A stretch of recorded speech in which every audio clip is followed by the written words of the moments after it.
Hello everyone, फिर से हाजिर हैं क्लास 10th के चैप्टर नंबर 6 लाइफ प्रोसेस को लेके, जहां हम डिस्कस करने वाले हैं इंट्रोडक्शन एंड न्यूट्रिशन के बारे में। जानेंगे यहाँ न्यूट्रिशन क्या है, न्यूट्रिशन के टाइप क्या हैं। पर स्टार्ट करने से पहले हमारे चैनल साइंस सिटी को लाइक, शेयर और सब्सक्राइब ज़रूर करें। स्टार्ट करते हैं, लाइफ प्रोसेस है क्या। स्टार्ट करते हैं। हम किस बेसिक डिफरेंस को लेके ये कहते हैं कि कोई ऑर्गेनिज्म, ये ऑर्गेनिज्म लिविंग है, ये जो है नॉन लिविंग है। किसी मटेरियल को हम लिविंग या नॉन लिविंग में कैसे डिस्ट्रीब्यूशन करते हैं। इस चैप्टर में हम यही सब डिस्कस करने वाले हैं कि किस बेस पे, कौन से बेसिक डिफरेंस हैं वो, जिनके बेस पे हम कहते हैं कि ये वस्तु सजीव है, ये वस्तु निर्जीव है। Let's get started. स्टार्ट करते हैं लाइफ प्रोसेस से। लाइफ प्रोसेस है क्या? वो सभी प्रोसेस जो हमारी बॉडी के फंक्शन को मेंटेन करके रखते हैं, उनको ही क्या कहते हैं? लाइफ प्रोसेस कहते हैं। जो हमें अर्थ पे सर्वाइव करने के लिए नेसेसरी हैं, उनको क्या कहते हैं? Life process. वो सभी प्रोसेस जो हमारी बॉडी फंक्शन को मेंटेन करके रखते हैं, ऐसे प्रोसेस को हम क्या कहते हैं? Life process. या फिर हमारे सर्वाइवल के लिए, अर्थ पे सर्वाइवल के लिए नेसेसरी हैं, उन सभी प्रोसेस को हम क्या कहेंगे? लाइफ प्रोसेस कहेंगे। These process are necessary to keep the living organism live. ये सभी प्रोसेस हमें लाइव रखने में नेसेसरी है। We are multi cellular organism, not unicellular. हम सभी मल्टी सेलुलर ऑर्गेनिज्म हैं, बहुकोशिकीय जीव हैं हम। ठीक है, तो हमारे पास बहुत सारी सेल हैं। सेल मिलके टिश्यू बना रही हैं, टिश्यू मिलके ऑर्गन बना रहे हैं, ऑर्गन मिलके ऑर्गन सिस्टम बन रहा है। एक कॉम्प्लेक्स सिस्टम है, और इस कॉम्प्लेक्स सिस्टम को मेंटेन करने के लिए हमें कुछ प्रोसेस की ज़रूरत है, जिन्हें हम क्या कहते हैं? Life process.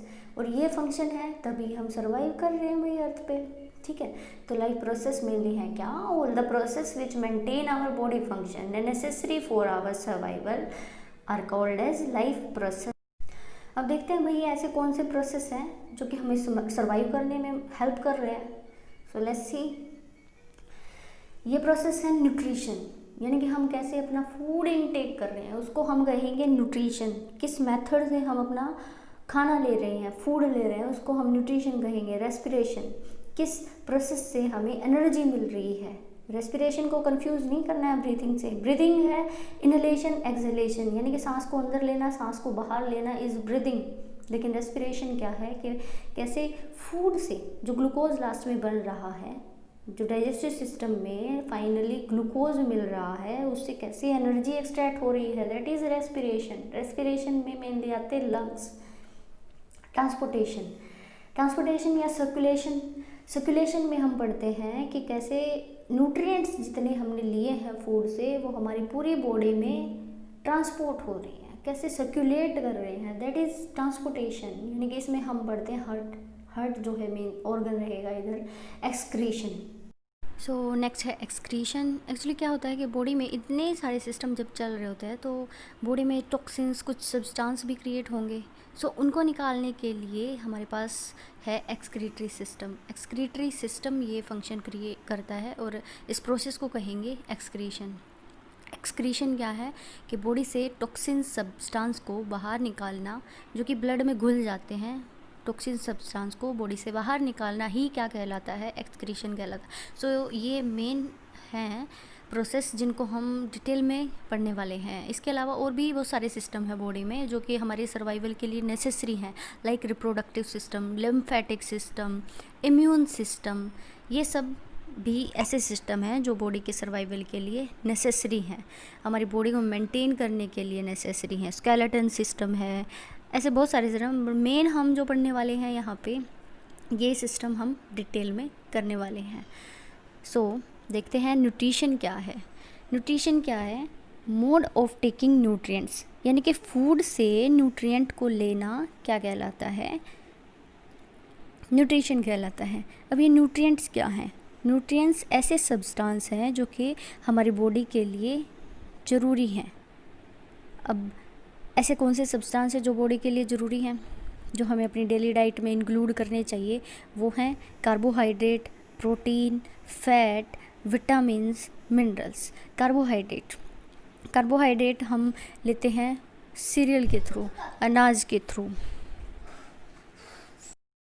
कार्बोहाइड्रेट हमें कहाँ से मिलता है? जितने भी हम सीरियल खा रहे हैं, अनाज जितने ले रहे हैं डाइट में, जैसे गेहूँ, चावल, तो उन सब से हमें मिलता है कार्बोहाइड्रेट।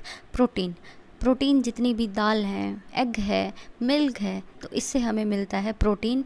फैट, ऑयल खा रहे हैं, घी खा रहे हैं, तो उससे हमें मिलता है फैट।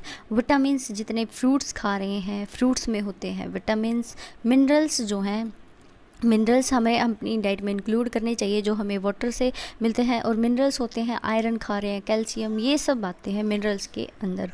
सो यहाँ से न्यूट्रिशन क्लियर हो गया होगा कि न्यूट्रिशन क्या है।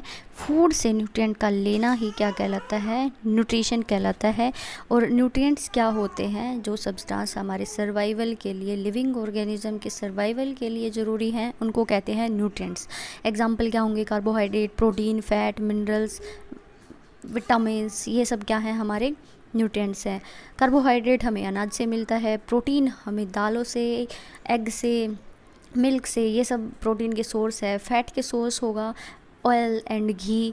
विटामिन्स जो है फ्रूट्स से मिलते हैं। सो देखते हैं नेक्स्ट, मोड ऑफ न्यूट्रिशन। अब डिफरेंट वैरायटी के अकॉर्डिंग जो मोड ऑफ न्यूट्रिशन है कि कैसे कोई लिविंग ऑर्गेनिज्म फूड इनटेक कर रहा है, उसके अकॉर्डिंग उसको दो में डिवाइड किया है, autotrophic nutrition and heterotrophic nutrition. Autotrophic nutrition, auto means automatic, जो खुद से बना रहे हैं, सो उनको कहेंगे ऑटोट्रोफिक न्यूट्रिशन। ऑटोट्रोफिक न्यूट्रिशन में the mode of nutrition in which an organism make their own food by inorganic substance in presence of sunlight. Autotrophic nutrition वो मोड है न्यूट्रिशन का जिसमें कोई लिविंग ऑर्गेनिज्म खुद से अपना खाना बना रहा है इनऑर्गेनिक सब्सटेंसेस से। इनऑर्गेनिक सब्सटेंस मीन्स CO2 होगा यहाँ और H2O होगा, ये होते हैं इनऑर्गेनिक सब्सटेंस। और in presence of sunlight and chlorophyll, इस न्यूट्रिशन को ऑटोट्रोफिक न्यूट्रिशन कहेंगे। बेसिकली यहाँ आते कौन हैं? प्लांट्स आते हैं। ग्रीन प्लांट्स जो हैं वो ऑटोट्रोफ्स होते हैं। और हेट्रोट्रोफिक न्यूट्रिशन होता है जिसमें कि एक लिविंग ऑर्गेनिज्म अपने फूड के लिए दूसरे लिविंग ऑर्गेनिज्म पे डिपेंड होता है, उसे कहते हैं हेट्रो। ऑटोट्रोफिक न्यूट्रिशन में आते हैं सभी ग्रीन प्लांट, जैसे देख ही रहे होगे ग्रीन लीव्स, इसी के बेस पे ग्रीन लीव्स हैं। ग्रीन लीव्स का कलर ग्रीन क्यों है? Because of presence of chlorophyll pigment. So chlorophyll की वजह से ही जो ग्रीन प्लांट हैं वो अपना फूड प्रिपेयर कर पाते हैं, और इसी बेस पे उन्हें ऑटोट्रोफिक न्यूट्रिशन में डाला गया है। हेट्रोट्रोफिक न्यूट्रिशन में आते हैं टाइगर, पिक्चर प्लांट है, जैसे ये डॉग बेबी है जैसे। So these are examples of heterotrophic nutrition. Heterotrophic nutrition क्या होगा? वो मोड ऑफ न्यूट्रिशन है जिसमें कोई ऑर्गेनिज्म अपने फूड के लिए दूसरे ऑर्गेनिज्म पे डिपेंड होता है। जैसे हम ह्यूमन बींग्स, हम अपना खाना किचन में प्रिपेयर कर रहे हैं, बट जो भी रॉ मटेरियल है वो कहाँ से आ रहा है? प्लांट से। जैसे दाल खा रहे हो भाई, तो दाल कहाँ से आ रही है? प्लांट से। गेहूँ खा रहे हो, गेहूँ कहाँ से आ रहे हैं? प्लांट से। फ्रूट्स खा रहे हो, वेजिटेबल्स खा रहे हो, तो ये सभी हमें कहाँ से मिल रहा है? इसका सोर्स क्या है? प्लांट्स हैं। घी खा रहे हैं, घी हमें कहाँ से मिलता है? एनिमल से मिलता है, काऊ से या फिर बफेलो से। सो ये है kind of heterotrophic nutrition. Another example is amoeba, जो कि एक यूनिसेलुलर ऑर्गेनिज्म है जो फेगोसाइटोसिस प्रोसेस से अपना खाना इनटेक करता है। एलिफेंट। सो ये सब क्या है? हेट्रोट्रोफिक न्यूट्रिशन के एग्जाम्पल हैं। हेट्रोट्रोप्स हैं जो अपने फूड के लिए दूसरे लिविंग ऑर्गेनिज्म पे डिपेंड करते हैं। ऑटोट्रोफिक न्यूट्रिशन को ब्रीफ में देखते हैं। न्यूट्रिशन इन प्लांट्स, इसमें जो बेसिक प्रोसेस है वो है फोटोसिंथेसिस। फोटोसिंथेसिस ही ऐसा प्रोसेस है जिसकी वजह से जो ग्रीन प्लांट है वो अपना फूड प्रिपेयर कर पाते हैं। फोटोसिंथेसिस क्या है, या हिंदी में कहें तो प्रकाश संश्लेषण क्या है? Process in which the green plant converts simple inorganic molecules such as water and carbon dioxide into complex molecules such as glucose in presence of sunlight and chlorophyll. Photosynthesis वो प्रोसेस है जिसमें ग्रीन प्लांट किसको convert करते हैं, simple inorganic molecules को। Simple organic molecules क्या हैं, इधर वाटर और कार्बन डाइऑक्साइड, और किस में कन्वर्ट करते हैं, कॉम्प्लेक्स मॉलिक्यूल्स में, जैसे कि ग्लूकोज में कन्वर्ट करेंगे। और इसके लिए क्या नेसेसिटी है, सनलाइट एंड क्लोरोफिल। तो सनलाइट और क्लोरोफिल की प्रेजेंस में ये लोग प्लांट जो है वो क्या करते हैं, इनऑर्गेनिक मॉलिक्यूल जैसे वाटर और कार्बन डाइऑक्साइड को किस में कन्वर्ट कर देंगे, ग्लूकोज को। इसके लिए रिएक्शन देखते हैं कि 6 CO2 मॉलिक्यूल को 6 वाटर मॉलिक्यूल को ये कन्वर्ट कर रहे हैं ग्लूकोज में, शुगर में। ग्लूकोज बेसिकली क्या है, शुगर टाइप ही है। ग्लूकोज, फ्रक्टोज ये टाइप ऑफ शुगर है। और ऑक्सीजन में, और इन प्रेजेंस यहाँ पे क्या होगा, सनलाइट एंड क्लोरोफिल। ये देख सकते हो कि यहाँ एक ग्रीन प्लांट है। ग्रीन प्लांट पे जब लाइट आ रही है, सनलाइट आ रही है, इसको कार्बन डाइऑक्साइड मिल रही है एयर से, और सोयल से जब ये वाटर ले रहा है तो ये क्या कर रहा है, शुगर बन रही है और ऑक्सीजन यहाँ से इजेक्ट आउट हो रही है। This is the simple process of photosynthesis और प्रकाश संश्लेषण। क्या हो रहा है इधर, 6 CO2 के मॉलिक्यूल, 6 वाटर के मॉलिक्यूल लाइट और सनलाइट और क्लोरोफिल के प्रेजेंस में ग्लूकोज और ऑक्सीजन में कन्वर्ट हो रहे हैं। So this is the process of photosynthesis, जिसके बेस पे कोई भी ग्रीन प्लांट अपना फूड प्रिपेयर कर पाता है। सो अब देखते हैं types of heterotrophic nutrition. Heterotrophic nutrition था कि जब कोई लिविंग ऑर्गेनिज्म दूसरे लिविंग ऑर्गेनिज्म पे अपने फूड के लिए डिपेंड करता है। सो यहाँ पे इसके बेसिक 3 टाइप्स हैं, सेप्रोफिटिक, पैरासिटिक, होलोजोइक न्यूट्रिशन। इनको पढ़ते हैं ब्रीफ में। सेप्रोफिटिक न्यूट्रिशन ये क्या है, यहाँ देख रहे हो आप कि ये क्या है, मशरूम है। मशरूम कहाँ उगती है, जो डिके है, कूड़ा कचरा पड़ा है, गला सड़ा जो है पदार्थ पड़े हैं उन पे उगती है। सो मशरूम जो है गले सड़े चीज़ों पे उगती है।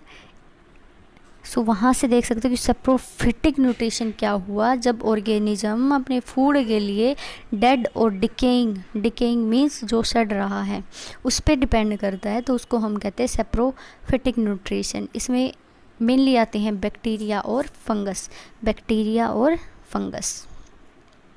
पैरासिटिक न्यूट्रिशन में देख सकते हो ये है लाइस, जो कि बालों में होता है। सो यहाँ पे पैरासिटिक न्यूट्रिशन होता क्या है कि जब कोई ऑर्गेनिज्म अपने फूड के लिए या तो किसी की बॉडी पे रहता है या फिर बॉडी के अंदर रहता है, जिसकी बॉडी पे रह रहा है उसको हम होस्ट बुलाते हैं। सो होता क्या है यहाँ पे बेसिकली कि पैरासिटिक न्यूट्रिशन में कोई लिविंग ऑर्गेनिज्म किसी अपने होस्ट की बॉडी के या तो बाहर रहेगा या फिर अंदर रह के और उसको बिना मारे अपना फूड इनटेक करता है, तो इसको कहते हैं पैरासिटिक न्यूट्रिशन। इसके अंदर बेसिकली आते हैं लाइस एंड टेपवर्म। लाइस जो है बालों में है, सो आउट ऑफ बॉडी है, मर तो नहीं जाता इंसान, सिर्फ ब्लड सक करता है और अपना फूड इनटेक करता है। अच्छा, होलोजोइक न्यूट्रिशन क्या है कि जब कोई ऑर्गेनिज्म सॉलिड ऑर्गेनिक मैटर को इनटेक करता है, इंजेस्ट करता है और उसको डाइजेस्ट करता है और एब्जॉर्ब करता है। जैसा हमारा डाइजेस्टिव सिस्टम सेम प्रोसेस करता है, हम सॉलिड मैटर खाते हैं और डाइजेस्ट करती है हमारा डाइजेस्टिव सिस्टम और फिर इंटेस्टाइन में जाके वहाँ एब्जॉर्ब होता है। So this kind of nutrition is called as holozoic nutrition. यहाँ पे इंक्लूड करते हैं ह्यूमंस। और जैसे ये वही पिक्चर प्लांट है, इंसेक्टिवोरस प्लांट है। इंसेक्टिवोरस मेनली प्लांट कौन से होते हैं, जो इंसेक्ट खाएंगे। यहाँ पे क्या होता है कि कोई भी इंसेक्ट इधर आके बैठेगा, क्योंकि ये थोड़ी स्टिकी होती है, स्टिकी होने की वजह से जो इंसेक्ट है वो डायरेक्टली स्टमक के पिक्चर लाइक जो शेप है इधर आ जाएगा, लिड जो है वो क्लोज़ हो जाएगी। फाइनली जो इंसेक्ट है उसको ये प्लांट डाइजेस्ट कर जाएगा और देन जो भी उसके अंदर न्यूट्रिशन है उसको एब्जॉर्ब कर जाएगा। This is kind of holozoic nutrition. अभी के लिए यहीं तक रखते हैं और नेक्स्ट पार्ट में आप पढ़ेंगे nutrition in amoeba, nutrition in human, digestive system पढ़ने वाले हैं नेक्स्ट क्लास में। B continue with the next class. Okay.